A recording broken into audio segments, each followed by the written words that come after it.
Mecânico Tramegazoide. Só mais essa pergunta. Bob, qual o carro bom para primeiro carro?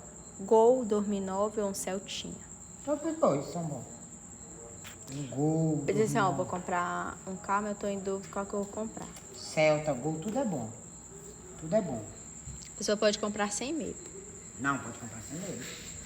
Celta, Palio, Corsa, esses carros são ultra megazord. Gente, arranca na meu Deus do céu. Arrancou o cabelo da unha. Pois é, aí pode comprar sem medo, né, Bob? Pode comprar.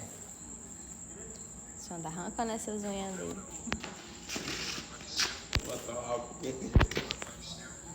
Que homem, que homem, que homem. Let's go.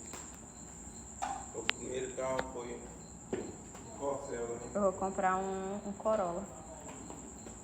Primeiro Daí pra ir pra baixo.